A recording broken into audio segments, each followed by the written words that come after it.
తిరుపతి జిల్లా వెంకటగిరిలో డిఎస్సి నియామకాల్లో అక్రమాలపై వైఎస్ఆర్సీపీ చేపట్టిన రిలే నిరాహార దీక్షలు కొనసాగుతున్నాయి. పార్టీ అధినేత వైఎస్ జగన్మోహన్ రెడ్డి పిలుపు మేరకు నిర్వహించిన దీక్షల్లో వెంకటగిరి నియోజకవర్గ వైఎస్ఆర్సీపీ సమన్వయకర్త నేదురుమల్లి రామ్ కుమార్ రెడ్డి పాల్గొని విద్యార్థులు, యువతకు సంఘీభావం తెలిపారు. డిఎస్సి నియామకాల్లో జరిగిన అక్రమాలపై సిబిఐ విచారణ జరిపించాలని, నైతిక బాధ్యత వహిస్తూ విద్యాశాఖ మంత్రి నారా లోకేష్ రాజీనామా చేయాలని ఆయన డిమాండ్ చేశారు.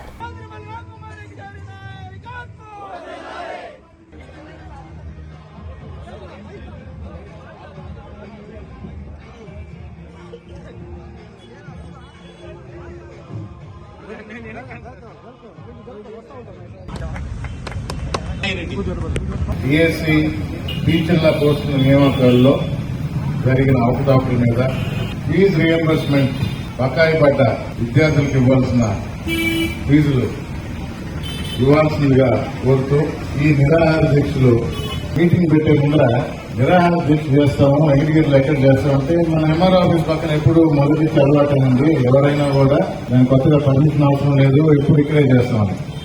నాకైతే మొట్టమొదటి తర్వాత సాయంత్రం వచ్చి దాని ఎదురుగా ఎమ్మెల్యే గారి ఫ్లెక్సీ ఉంది, ఏం చేద్దాం అన్నారు.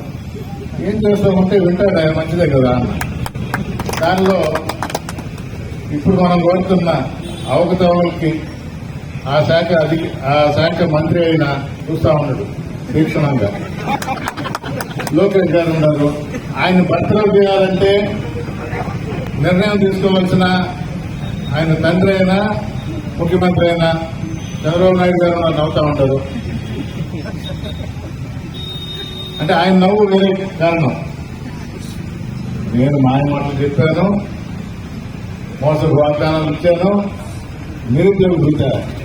ఏమన్నా అర్థం దాన్ని మీరు అడగడానికి 14లో 2000 అని చెప్పినా ఓటేశారా లేదా? ఇచ్చానా? ₹1 ఇవ్వాల. ఇప్పుడు 3000 అన్నా. మీరేదో నిరుద్యోగ వృత్తి పోయినసారి ఇవ్వడం ఇప్పుడంటే ఇస్తారు. ఎట్లా అవుతుంటారు? కొంచెం దూరంగా మోడీ గారిని పెట్టారు.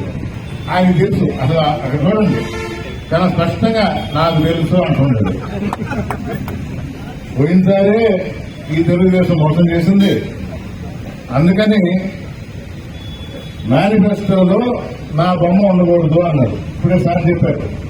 యువత ఊరెత్తున లేచి నీట్ పరీక్షలో తప్పులు జరిగాయి, అక్కడి హెచ్ఆర్డీ మంత్రి అంటే విద్యాశాఖ మంత్రిని హ్యూమన్ రిసోర్స్ డెవలప్మెంట్ కింద పేరు మార్చారు టీవీ నరసింహరావు గారి టైంలో. అంటే ఒక విద్యే కాదు, విలువలు కూడా దాంతో మిళితమై ఉన్నాయి అని చెప్పడానికి హ్యూమన్ రిసోర్స్ డెవలప్మెంట్ అనే పేరు మార్చారు. ఆ మంత్రి పేరు ఎవరైనా కానీ ధర్మేంద్ర ప్రధాన్ అయినా ఆ మంత్రి రిజైన్ చేయాలని పట్టుబట్టి ప్రధానమంత్రి యువత పిలుపుకి తలొగ్గి తన మంత్రివర్గంలో ఉన్న వ్యక్తిని రిజైన్ చేయించాడు. అదే సార్ చెప్పారు. అంటే ఇలాంటి తప్పులు సాధించము అని ప్రధానమంత్రి చేసిన తర్వాత వైఎస్ఆర్ కాంగ్రెస్ పార్టీ ఇప్పుడు ఎందుకు ఎత్తుంది? చాలా మంది అన్నారు డిఎస్సీ తప్పులు ముందే జరిగినాయి కదా, ఇప్పుడు మళ్ళా కొత్తగా ఎందుకు ఎత్తుకున్నారు అని. తప్పులు జరిగిన రోజు నుంచి ఎత్తి చూపిస్తా ఉన్నాం. కానీ మీరు గొప్పగా పొగిడే ప్రధానమంత్రి ఈ కూటమి ప్రభుత్వంలో మళ్ళీ అన్నారు ఇందాక మన కూటమి ప్రభుత్వంలో 2 తప్పులు చూస్తాం. మనగానే రోజు ఈ కూటమి ప్రభుత్వంలో భాగస్వామ్యమైన బీజేపీ మీరంతా పొగిడే నరేంద్ర మోడీ గారు తప్పులు జరిగినప్పుడు ఆ శాఖ మంత్రిని తొలగించడం జరిగింది. అయ్యా చంద్రబాబు నాయుడు గారు ఇది గుర్తించి, అది ఎవరైనా కానివ్వండి, అక్కడ మీ కొడుకుని చూడకూడదు. విద్యాశాఖలో జరిగిన తప్పులు, అవకతవకలు దాన్ని బాధ్యుని చేస్తూ ఆ వ్యక్తిని ఆ శాఖ నుంచి తొలగిస్తారా? మంత్రి పదవి నుంచి తొలగించాలా? కానీ వేరే పదవులు ఉన్నాయి, రాష్ట్రానికి ఆయన మంచి చేస్తున్నాడు అని అనుకుంటే వేరే శాఖ ఇవ్వచ్చు. లేదు మొండిగా మా వాడికి నాకు బాగా చేస్తున్నాడంటే దానిలోనే కంటిన్యూ చేస్తారు. అది ఆ నవ్వు తెలుస్తుంది. మీరు ఎన్ని రోజులైనా కూర్చోండి, మా పద్ధతి మాదే అన్నట్టు. ఇంకోటి నోటీస్ చేశారో లేదో, తిలకం లోకేష్ గారికే ఉంది, ఎర్రగా ఎరుపు గుర్తు పెట్టుకోండి అంటున్నాడు. ఏమన్నా రెడ్ బుక్ అని మన ఎమ్మెల్యే గారు అయితే హ్యాపీగా నవ్వుకుంటా ఉంటారు. వాళ్ళ గురించి ఆలోచిస్తూ చిన్న స్కూల్ నుంచే ఇంగ్లీష్ మీడియం ఉండాలి, ట్రైనింగ్ ఉండాలి, స్కిల్ డెవలప్మెంట్ ఉండాలి అనే ఆలోచనతో ముందుకు పోయిన జగన్మోహన్ రెడ్డి గారు ఆ ఆలోచనని, ఆ పథకాలన్నీ తొక్కేసి మా పద్ధతి మేము ఎలా చేస్తామో చూడండి ఏమన్నా అంటే స్టాన్ఫోర్డ్ అంటాడు లోకేష్ గారు. స్టాన్ఫోర్డ్ లో ఇదే నేర్పించారేమో, గవర్నమెంట్ స్కూల్స్ మూతపడాలి, ప్రైవేట్ కాలేజీలు మూతపడాలి, యూనివర్సిటీలే బాగుపడాలి. అందరూ చాలా మంది మర్చిపోయారు తండ్రికి తగ్గ తనయుడు. ఎందుకంటే నాకు తెలుసా, నేను మొదటి చెప్పేవాడిని, నేను ఒక సబ్జెక్ట్ లో కానీ ఒక పర్టికులర్ దిశలో నేను ఎక్స్పర్ట్ అయి ఉంటే, స్పోర్ట్స్ అయి ఉండొచ్చు, స్టడీస్ అయి ఉండొచ్చు, ఏదైనా దానిలో నేను ఎంతమందికైనా ట్రైనింగ్ ఇస్తాను. హెరిటేజ్ ఉంది, పాల వ్యాపారం. ఆంధ్ర రాష్ట్రంలో ప్రభుత్వ పరంగా విజయ డైరీ అనేది ఉంది. ముఖ్యమంత్రిగా 14 సంవత్సరాలు చంద్రబాబు నాయుడు గారు ఉన్నారు. ఒక 20-25 సంవత్సరాలుగా హెరిటేజ్ ఉంటుంది.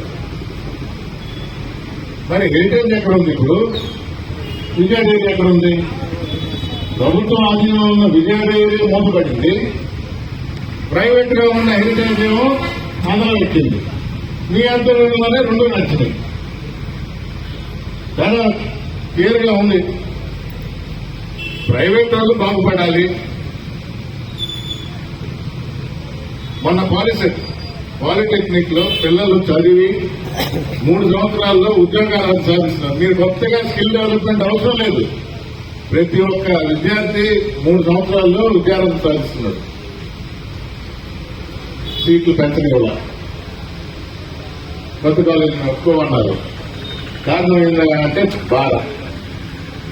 ప్రభుత్వం మీద భారం ఏంటండి? పిల్లలకి ఉద్యోగ అవకాశాలు, పిల్లలకి భవిష్యత్తు పాట వేయడానికి పాలిటెక్నిక్ లో ముందడుగు వెళ్తుంటే మేము ఒప్పుకోము అన్నారు. అదైనా టైం చేశారా? డిలే చేసి అంటే ఆ పిల్లలు ఏదో ఒక దానిలో ఇంటర్మీడియట్ అన్నో లేకపోతే ఇంకా వేరే దానిలో చేయకపోతే మీకు ఫైనల్ ఇయర్ ఫిల్ అయితే 30%. అంటే భారం తగ్గించుకునే భాగంలో ఇది ఒక ఎత్తు. డిలే చేసి పెట్టడం. ఇంజనీరింగ్ లో లేటర్ ఎంట్రీ అంటారు. అంటే ఈ పాలిటిక్స్ చదివిన కుర్రాళ్ళు 2వ సంవత్సరంలో చేరడానికి దాన్ని డిలే చేసి మన రిజల్ట్ వచ్చింది 42%. అంటే ప్రభుత్వం మీద భారం తగ్గించుకునే భాగంగా ఇవన్నీ చేస్తూ ఉంటారు. మీకు ఇక్కడ చదువు చెప్పము, మీకు ఇక్కడ ఉద్యోగ అవకాశాలు ఇవ్వము, మీరు మీ దారి మీరు చూసుకోండి అని చెప్పగా చెప్తూ పర్సంటేజ్ తగ్గిస్తూ ఉంటారు. ఇంజనీరింగ్ ఎక్సెట్ అయ్యి 3 నెలలు అయింది, రిజల్ట్ రిలీజ్ అయింది, ఇప్పటి వరకు లిస్ట్ రిలీజ్ చేయలేదు. డిలే చేసుకుంటా పోతున్నారు. స్టూడెంట్స్ ఉండదు, మీరే చూడండి. ఏమయ్యా అంటే ప్రభుత్వం మీద భారం తగ్గించుకో. వీటన్నిటిని దృష్టిలో పెట్టుకుని యువత కోసం, స్టూడెంట్స్ కోసం వైఎస్ఆర్ కాంగ్రెస్ పార్టీ కానీ, వామపక్షాలు కానీ, ఏ ప్రభుత్వ సంఘాలైనా, ఏ ప్రైవేట్ సంఘాలైనా ఎవరైనా ముందుకొచ్చి మద్దతు పలకడానికి, వాళ్ళకి మద్దతు పలకడానికి మేము ఈ వేదిక తయారు చేశాం. ఇది వైఎస్ఆర్ కాంగ్రెస్ పార్టీ ఒక్కరిదే కాదు. లీడ్ తీసుకున్నాం కాబట్టి మా దూరం లేదు, నా బొమ్మ పెడతారు. అంటే పోలీసులు వచ్చి ఏదైనా అరెస్ట్ చేయాలన్నా కూడా నా బొమ్మ కాదు అనేది ఇంకెవరిని కాదు. పర్మిషన్ కోసం కూడా నిన్న రాత్రి దాకా చెప్పారు. మంచిదే, కొత్త కొత్త ఆలోచనలు ఆచరణలో పెడతా ఉన్నారు.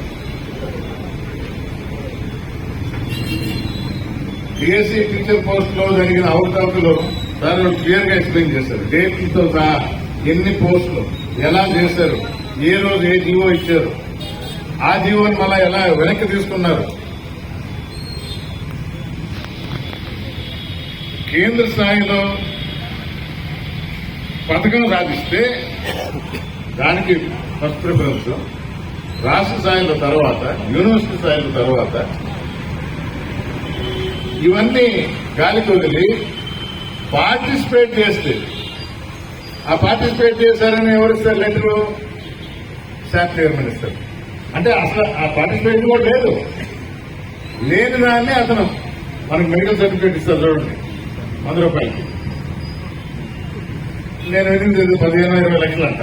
ఇప్పుడు సీక్రెట్ గా రికార్డ్ చేసిందో కాదు, వాళ్ళ సొంత మీటింగ్ లోనే మీరెవరైనా ప్రశ్నిస్తే గెటౌట్, నా పార్టీలో ఉండొద్దు అన్నాడు.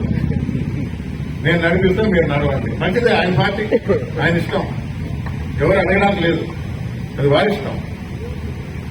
కానీ ప్రధానమంత్రి గారిని మీరు అనుసరిస్తారు, ఆయన పొగడతారు. ప్రధానమంత్రి ఆయన విద్యాశాఖ మంత్రిని తొలగించారు. మీరు డిప్యూటీ సీఎం, ముఖ్యమంత్రి చెప్పండి మీరు, సార్ మనం కూడా ఇక్కడ అలా చేయాలి, మనకు మంచి పేరు వస్తుంది, తప్పులు కడిగిన ముత్యాలు వస్తే మళ్ళా నేర్చుకుందాం. మీరు చెప్పండి. మేము అడిగిన డిమాండ్ లో ఒకటి ఏంటి, డిఎస్సీ కాకుండా ఫీజు రియంబర్స్మెంట్. పిల్లలు మీరు చదువుకోండి, గవర్నమెంట్ మా బాధ్యత, మీకు మీ తరఫున డబ్బులు చెల్లిస్తామని ఫీ రియంబర్స్మెంట్ స్కీమ్ పెట్టింది. 6,500 రూపాయలు బకాయిలున్నాయి, ఇవి తీర్చాలి అని ఎవరు కోరుకుంటున్నారు? వైఎస్ఆర్ కాంగ్రెస్ పార్టీయా? ఈ పిల్లల ఏది బీజేపీ యొక్క విద్యార్థి విభాగం నిన్నే బంద్ పిలిచింది. నిన్న బంద్ పిలుపులో అంటే వాళ్ళు భాగస్వామ్యమే ప్రభుత్వంలో, వాళ్లే కోరారు 6,500 కోట్ల బకాయిలు ఉన్నాయి, ఇది వెంటనే ప్రభుత్వం చెల్లించాలి అని. మేము కొత్తగా అడిగేది కాదు, దానిలో కొంచెం ట్విస్ట్ చేసి కూడా పెట్టారు. పరీక్షలన్నీ పారదర్శకంగా జరగాల, డిఎస్సీ అని పెట్టకుండా పారదర్శకంగా జరగాలని వాళ్ళు అడిగిన డిమాండ్లోనే ఉంది. రాజీనామా చేయాలని కోరుకుంటే డిఎస్సీలో అవకాశాలు ఉన్నాయి కాబట్టి, రీఎంబర్స్మెంట్ పేద ప్రజల కోసం మీరు చదువుకోండి, మేము బాధ్యత అని భరోసా ఇచ్చిన తర్వాత వాళ్ళు తరఫున ఇవ్వాల్సిన బకాయిలు ఇవ్వండి అని ఏపీకి కూడా నిన్న బంద్ ప్రకటించింది. మేము కూడా దానిలో పాల్గొన్నాం. ఇవి మేము కొత్తగా చేసిన నినాదాలు, మేము కొత్తగా కోరిన కోరికలు కాదు. మీ దగ్గర ఈ కూటమి ప్రభుత్వంలో ఉన్న భాగస్వామైన బీజేపీ, దాని విద్యార్థి విభాగమైన ఏవీపీకి పిలుపునిచ్చి కోరేది కూడా ఇదే. ప్రశ్నించే ఇంకొక కూటమిలో భాగమైన జనసేన కూడా అడిగేది ఇదే.